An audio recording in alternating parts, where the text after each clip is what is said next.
Sure. Okay. Thanks. Okay. Are you which one? Son of our middle school teen press. Oh, cool. That's exciting. Thank you. Yeah. Hi, I'm Stefan, I'm Chloe. Great to meet you. and we're from the Santa Barbara Middle School Teen Press, here today with... Paul Rogers, editor of Everything Everywhere All at Once. It's nice to meet you. Yeah, you too. In a recent interview, you talked about breaking a film. How do you tell that the film is broken, and how do you balance it by the end?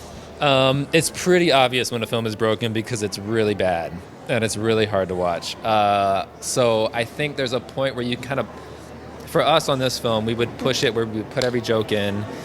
We would make it as loud and as crazy and as cutty as possible, to the point where we were like, this is a little bit unwatchable and not enjoyable. And then we would pull it back and try to find the balance, figure out what broke it. Was it because we were pushing the jokes too far? We were losing the emotional center? Was it because we were getting too excited about the visual aspects and the aesthetic of it and not as excited about the emotional aspects? So that's kind of what I mean by when you break it.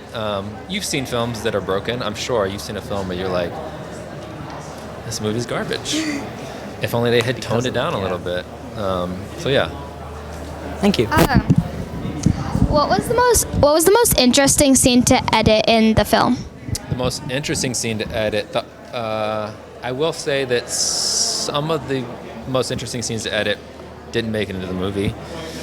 There's a whole universe called Spaghetti Baby Noodle Boy, which is about a little spaghetti baby noodle boy, voiced by Jenny Slate, where Evelyn Michelle is the mother, and it was this incredible, weird, fever dream of a scene, and it just didn't make it. It didn't quite fit into the narrative. But those kind of films that are just little flights of fantasy and where you really are pushing things to their extremes are really fun to work on.